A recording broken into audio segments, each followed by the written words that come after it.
It's Juvenis. I request protocol to escort His Excellency.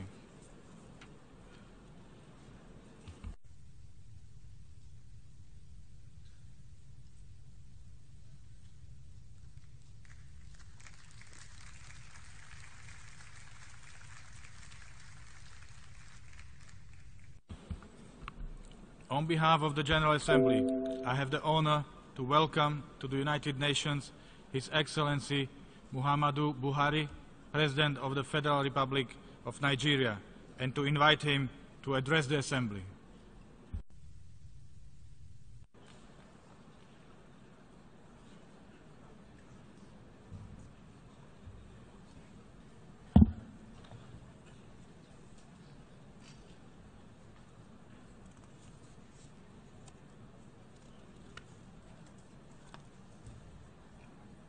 Mr. President, fellow heads of state and government, Mr. Secretary General, distinguished delegates, ladies and gentlemen, on behalf of my country, Nigeria, I congratulate you, Mr. President, on your election, and Mr. Guterres on his first General Assembly outing as our Secretary General.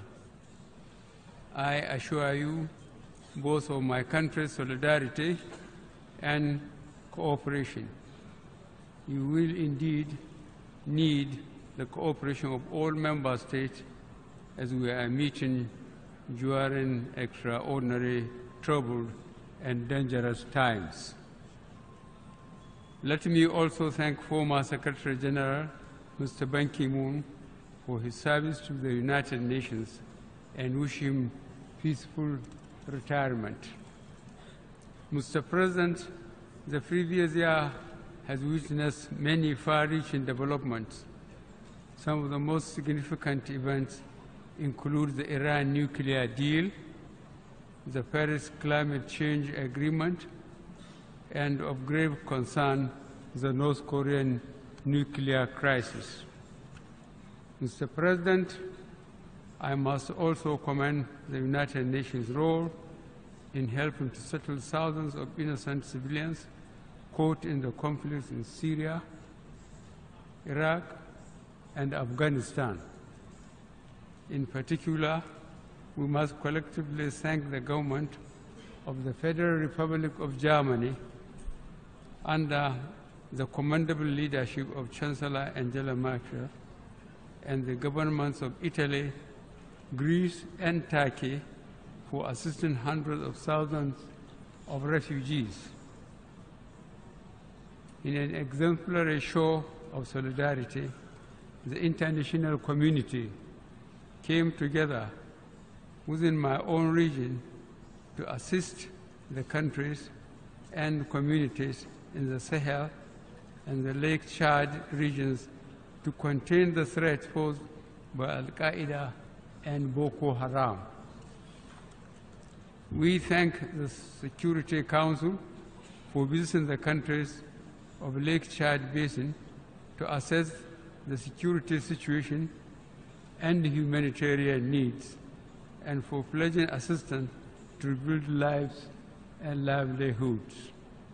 Indeed, in Nigeria, we are providing relief and humanitarian assistance to millions in internally displaced camps and those afflicted by terrorism, drought, floods, and other natural disasters.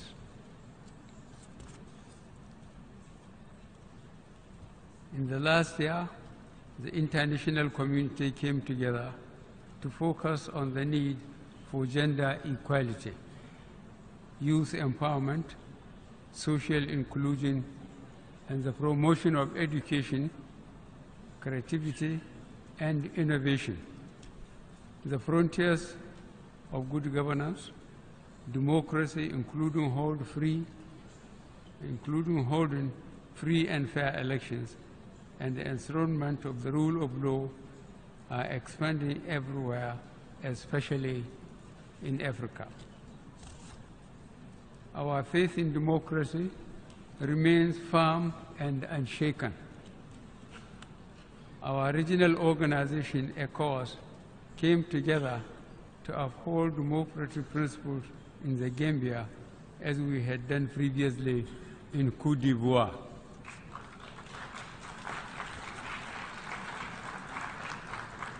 Through our individual national efforts, state institutions are being strengthened to promote accountability and to combat corruption and asset recovery. These can only be achieved through the international community cooperating and providing critical assistance and material support. We shall also cooperate in addressing the growing transnational crimes such as forced labor, modern-day slavery, human trafficking, and cyber crime. Mr. President, these cooperative efforts should be sustained. We must collectively devise strategies and mobilize the required responses to stop fleeing ISIS fighters from mutating and infiltrating into the Sahel and the Lake Chad Basin, where there are insufficient resources and the response capacity is weak. This will require strong United Nations cooperation with regional organizations, such as the African Union, in conflict prevention and management. The United Nations should continue to take primary leadership of the maintenance of international peace and security by providing, in a predictable and sustainable manner, adequate funding and other enablers to regional initiatives and peacekeeping operations authorized by the Security Council. Mr. President, new conflicts should not make us lose focus on ongoing unresolved old conflicts. For example, several United Nations Security Council resolutions from 1967 on the Middle East crisis remain unimplemented. Meanwhile, the suffering of the Palestinian people and the blockade of Gaza continue. Additionally, we are now confronted by the desperate human rights and humanitarian situation in Yemen, and most tragically in the Rakhine state of Yemen. The Yemen crisis is very reminiscent of what happened in Bosnia in 1995 and in Rwanda in 1994.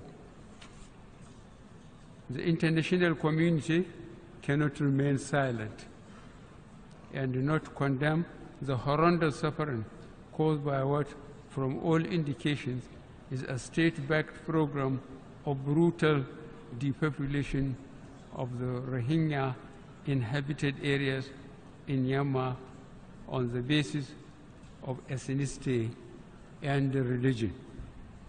We fully endorse the call by the Secretary General on the government of the Myanmar to order or halt to the ongoing ethnic cleansing and ensure the safe return of the displaced Rohingya to their homes in safety and dignity. In all these crises, the primary victims are the people, the most vulnerable being women and children. That is why the theme of this session, focusing on people striving for peace and decent life for all on a sustainable planet, is most opposite. While the international community grapples to resolve these conflicts, we must be mindful and focused on the widening inequalities within societies and the gap between the rich and the poor nations.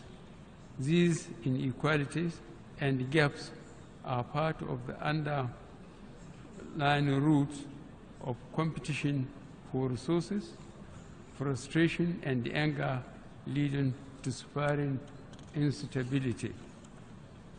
The most pressing threat to international peace and security today is the accelerated nuclear weapons development program by North Korea.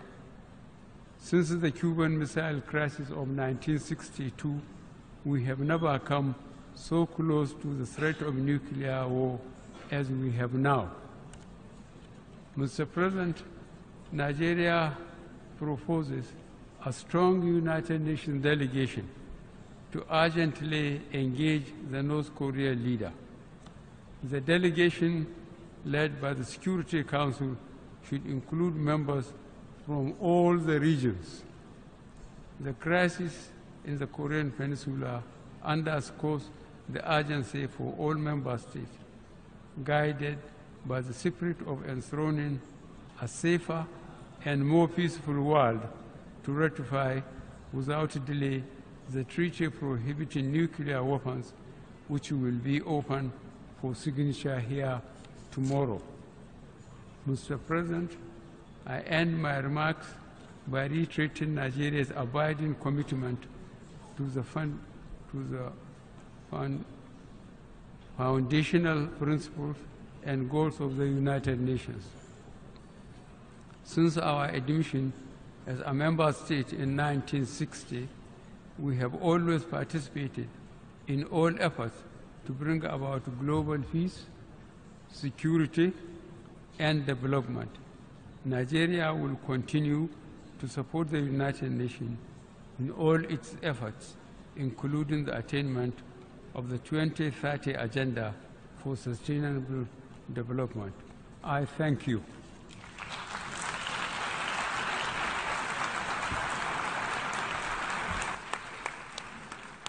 On behalf of the General Assembly, I wish to thank the President of the Federal Republic of Nigeria for the statement just made. May I request representatives to remain seated while we greet the Head of State.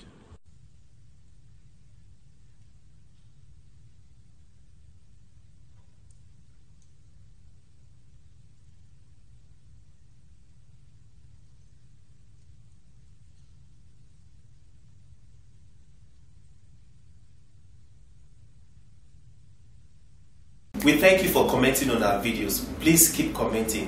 If you've not subscribed to our YouTube channel, please do so for regular updates. Keep watching Juvenis and keep buying Juvenis. Juvenis is published bi-monthly by Buhari Communications Limited. For enquiries, event coverage or advert placement, call 0803 360 8271, 0805 787 1199, 0702 811 3638, or 0808 152 4499, or visit www.juvenis.buhari.net. Juvenis Magazine, inspiring the young at heart.